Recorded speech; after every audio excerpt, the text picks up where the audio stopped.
shall begin. You should answer the questions as you listen, because you will not hear the recording a second time. Listen carefully and answer questions 1 to 4. Global Bicycle Tours, may I help you? Yes, thank you. I'd like to sign up for a bicycle tour. Which tour were you interested in? We have the River Valley Tour coming up in June and the Mountain Tour in July. The River Valley tour is in June. I thought it was in May. It actually takes place the first week of June. Oh, I see. Well, I can still do that. The River Valley tour is the one I want. Splendid. Just let me take your information. May I have your name, please? Carla Schmidt. That's Carla with a K, not a C. Karla. Thank you, Ms. Schmidt. Address? Do you need a street address, or can I give you my post office box? A post office box is fine. It's P.O. Box 257, Manchester. Thank you. OK, next. Will you be bringing your own bicycle, or do you want to rent one from us? I'll bring my own. Excellent. Now, we provide all the meals, so we need to know if you have any dietary restrictions. I don't think so. What do you mean? I mean, if there's any food you can't eat. Some people have food allergies or are vegetarian or have to avoid dairy products, things like that. Oh, I see. Well, yes, I'm a vegetarian. I never eat meat.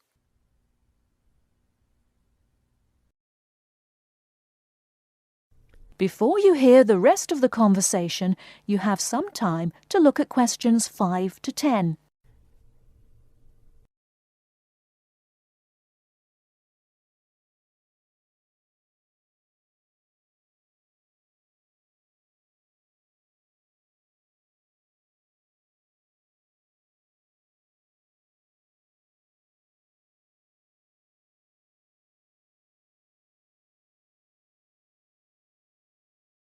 Now listen and answer questions 5 to 10. All right, I'll make a note of that. Now, the total cost of the tour is $750. That much? The price includes everything. Food, hotel, transportation, everything. Everything? Yes, everything. The only other thing is you'll want to tip the tour guide. We usually recommend 5% of the total tour cost. A 5% tip. I guess that's reasonable. In order to reserve your space on the tour, I'll need a 30% deposit. Do you need that right away? We generally ask for the deposit at least 4 weeks before the tour begins. The River Valley tour begins, 6 weeks from now. So you'll need to pay the deposit in 2 weeks. I think I can do that. I wonder if you could tell me something. How will our luggage be transported? Do we carry it on our bicycles? No, you leave that to us. We have a van that carries your luggage from hotel to hotel each day, so you don't have to worry about it. Great. I have a luggage rack for my bike, but I guess I won't have to bring that. No, you won't. But there are a few items we recommend that you bring. We can't control the weather, so you should bring a raincoat or rain gear. Yes, that's a good idea. And I should have my own spare tire too, shouldn't I? Actually, you don't need that, as our guide always carries some. And of course, you won't need maps either, since our guide has the route all planned. What about a water bottle? I'll need that, won't I? Yes, you should definitely have a water bottle. A camera would be a good idea too, since that tour goes through some very scenic areas. I have a guidebook of that area. I wonder if I should bring it along. We don't recommend guidebooks. It would just be extra weight, and the tour guide knows a great deal about the area. Yes, I see. Is there anything else I need to know? I think we've covered the important points. I'll send you a tour brochure, and you can call again if you have any questions. Thank you very much.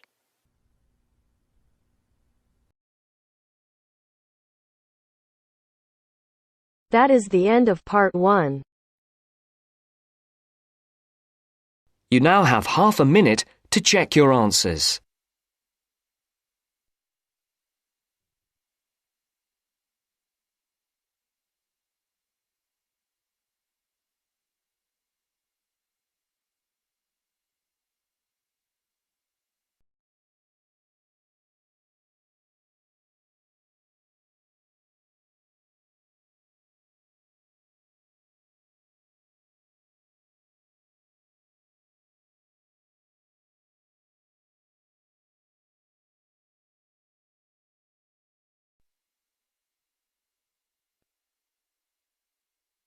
Now turns to Part 2.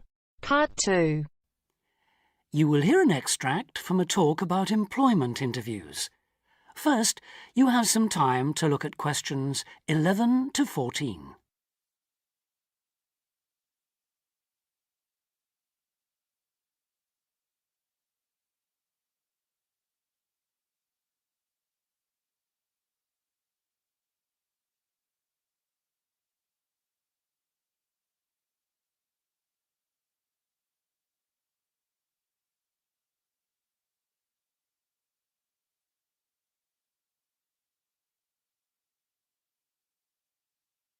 Now listen carefully and answer questions 11 to 14. Today I have with me Sandy Richardson of the local Workforce Center, and she'll be talking about that critical step towards the goal of employment, the interview. Sandy, what is an interview for, and what's the best way to approach it?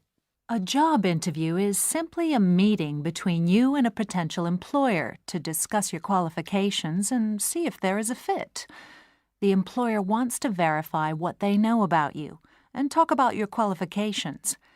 If you have been called for an interview, you can assume that the employer is interested in you. The employer has a need that you may be able to meet, so it's your goal to identify that need and convince the employer that you're the one for the job. As everyone knows, interviews can be stressful, but when you're well prepared, there's no reason to panic. Preparation is the key to success in a job search, and you can begin by collecting together all the documents you may need for the interview, such as extra copies of your resume, lists of references, and letters of recommendation. You could also take some work samples, selecting from what you have designed, drawn, or written, for instance. And make sure you have a pen and pad of paper for taking notes. The next step is to find out about the post. The more you know about the job, the employer, and the industry, the better prepared you will be to target your qualifications.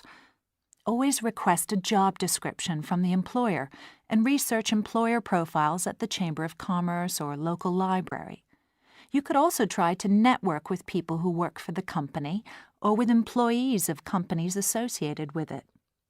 The next step is to match your qualifications to the requirements of the job. A good approach is to write out your qualifications along with the job requirements.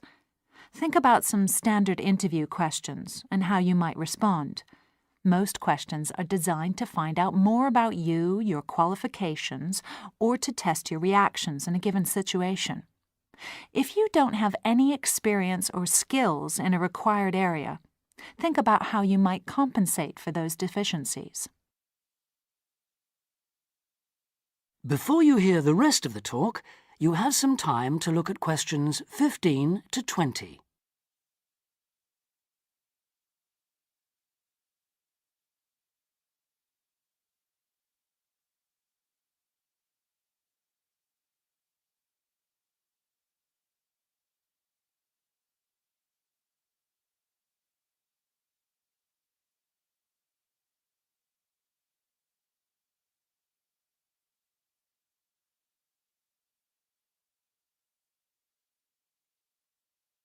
Now listen and answer questions 15 to 20. During an interview, it's important that you be yourself. Get a good night's sleep and plan your travel to be there in plenty of time so that you're not arriving out of breath with 30 seconds to spare. Don't, though, present yourself for the interview too early, 10 minutes at most. In the interview, listen carefully to each question asked. Take your time in responding and make sure your answers are positive. It's important to express a good attitude and show that you're willing to work, eager to learn, and are flexible. If you are unsure of a question, don't be afraid to ask for clarification. In fact, it's sometimes a good strategy to close a response with a question for the interviewer.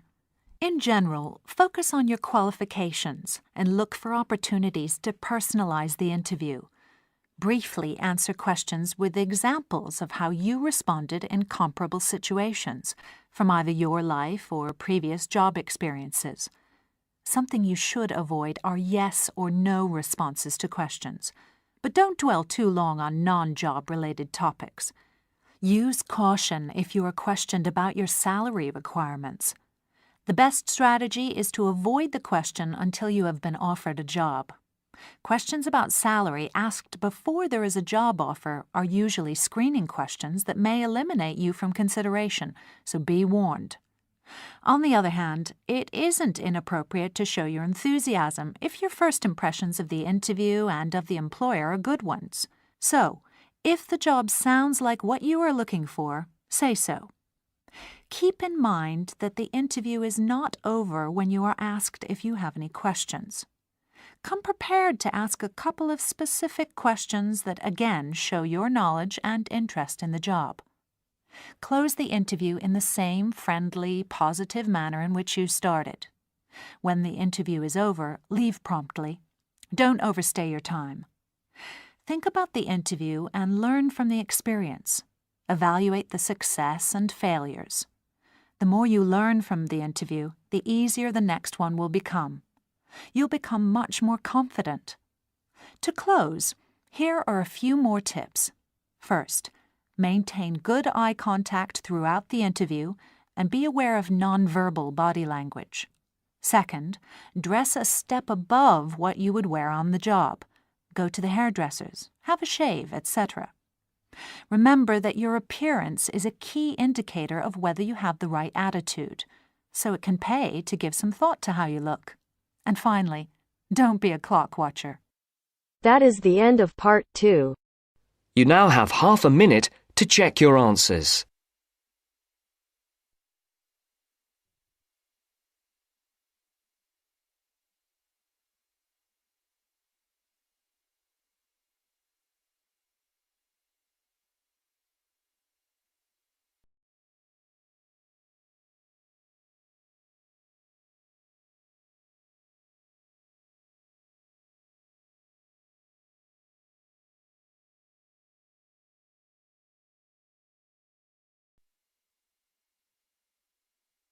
Now turns to part 3.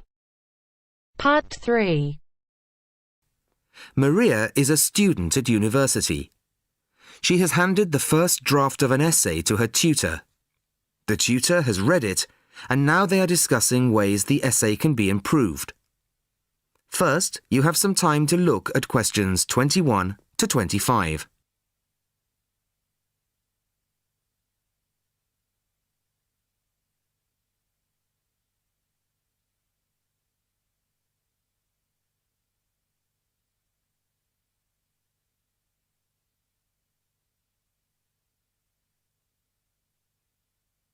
Listen carefully to the first part of the conversation and answer questions 21 to 25. Well, Maria, I have to say I was quite impressed by your essay. It's a big improvement on the last one. Really? I'm glad. I put a lot more work into this one. I really spent ages on it.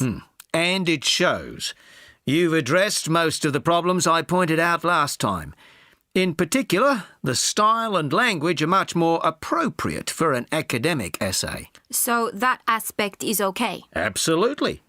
If you carry on like this, you shouldn't have any significant problems in that department.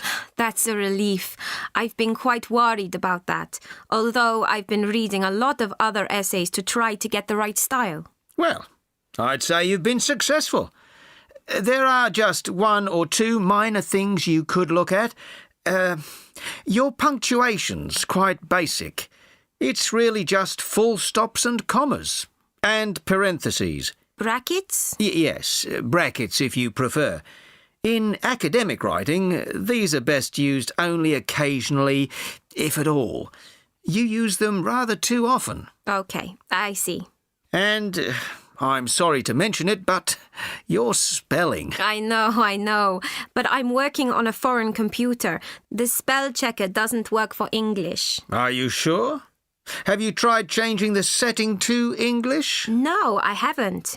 Well, I should see if that's possible. I haven't marked you down this time, but, well, some of my colleagues are a bit old-fashioned about spelling. I'd try to get that sorted out if I were you. Okay, I understand. I'll try to change the setting. Before you hear the rest of the conversation, you have some time to look at questions 26 to 30.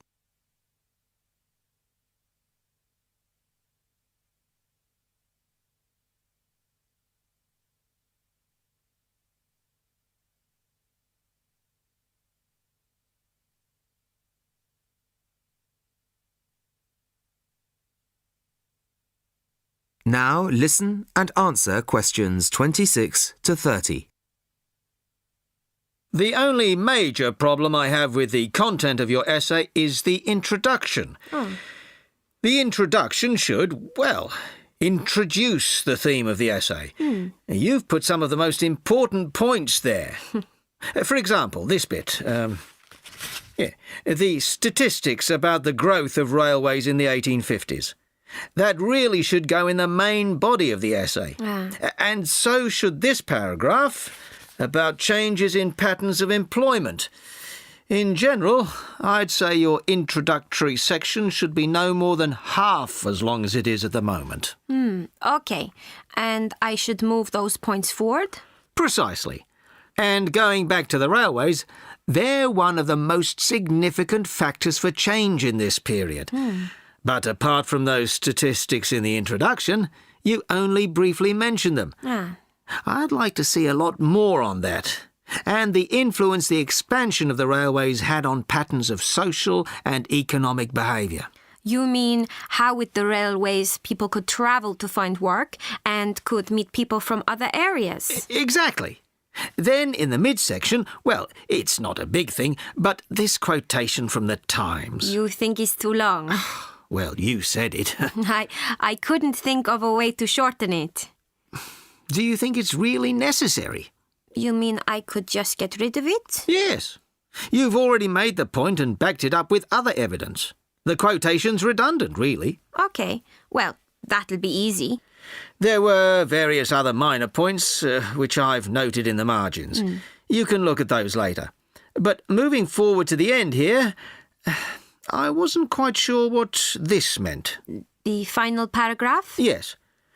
Are you saying that, on the whole, the changes of the mid-19th century tended to improve the lives of ordinary people or not?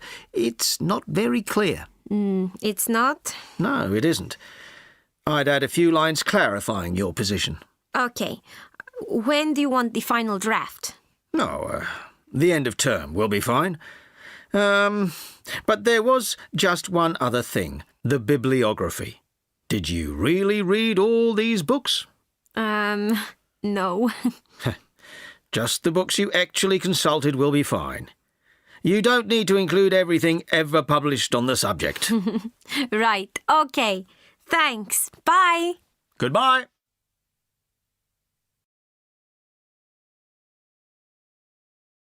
That is the end of part 3. You now have half a minute to check your answers.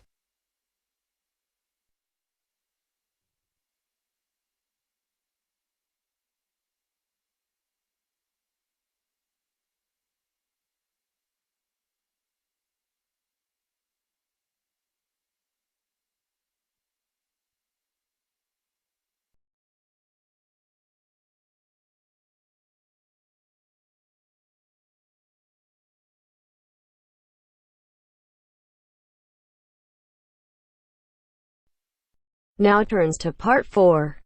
Part 4. Now listen to the second part of the lecture. As you listen, complete the notes below. First, you have some time to look at questions 31 to 40.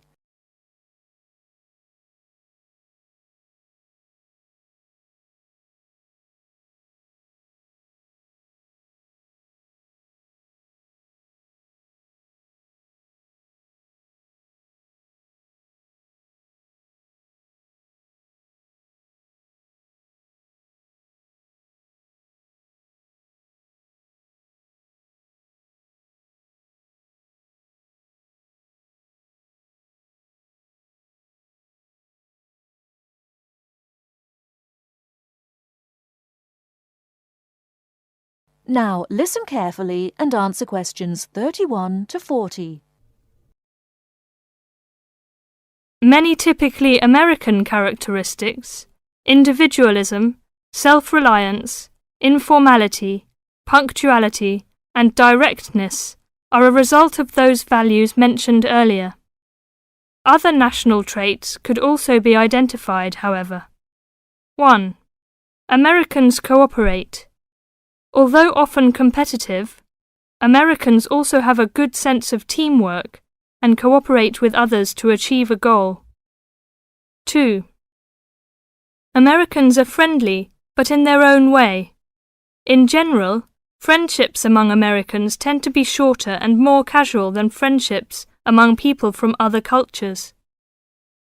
This has something to do with American mobility and the fact that Americans do not like to be dependent on other people. Americans also tend to compartmentalize friendships, having friends at work, family friends, friends on the softball team, etc. 3. Americans ask a lot of questions, some of which may to you seem pointless, uninformed, or elementary. Someone you have just met may ask you very personal questions. No impertinence is intended. The questions usually grow out of a genuine interest.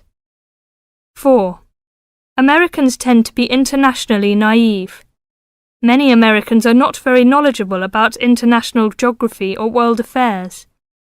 They may ask uninformed questions about current events and may display ignorance of world geography.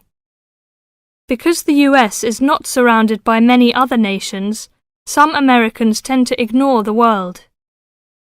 5. Silence makes Americans nervous. Americans are not comfortable with silence.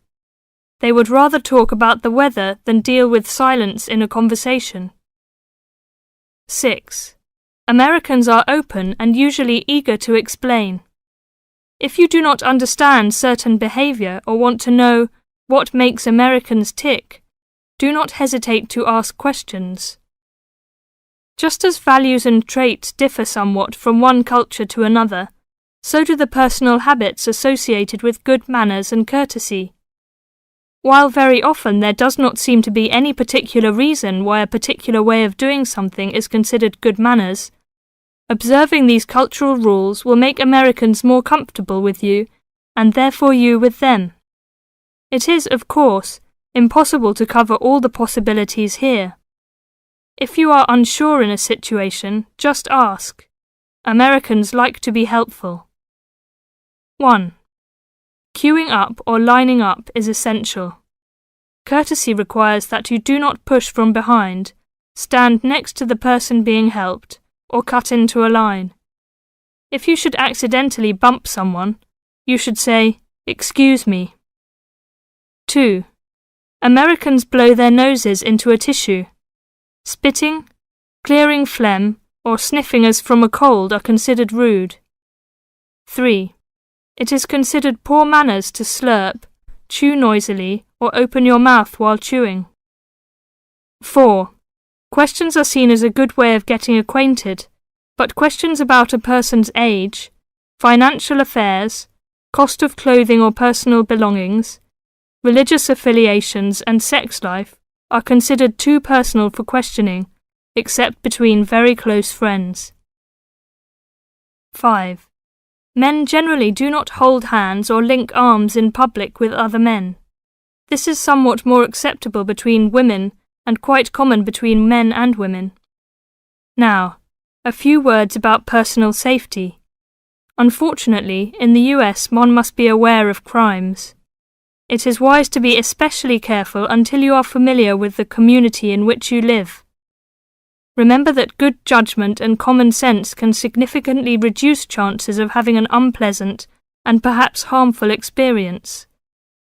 Basic safety rules include the following. 1. Do not walk alone at night. 2. When you leave your room, apartment, or automobile, make sure that all doors are locked and all windows are secured. 3. Do not carry too much cash or wear jewellery of great value. 4. Never accept a ride from a stranger. Do not hitchhike and do not pick up hitchhikers. 5. Be careful of purses and wallets, especially in crowded metropolitan areas, where there may be purse snatchers and pickpockets. 6. If a robber threatens you, at home or on the street, try not to resist unless you feel that your life is in danger and you must fight or run away. Give up your valuables as calmly as you can and observe as much as possible about the robber to tell the police when you report the crime. A final note. Keep an open mind. Don't judge what you see as right or wrong, but make it a challenge to try to understand the variety of American behaviors which you may observe. You certainly do not have to participate in something you disagree with, but you can try to understand it. This will help you build an attitude of intelligent and liberated respect for cultures, both your own and others. That is the end of part 4. You now have half a minute to check your answers.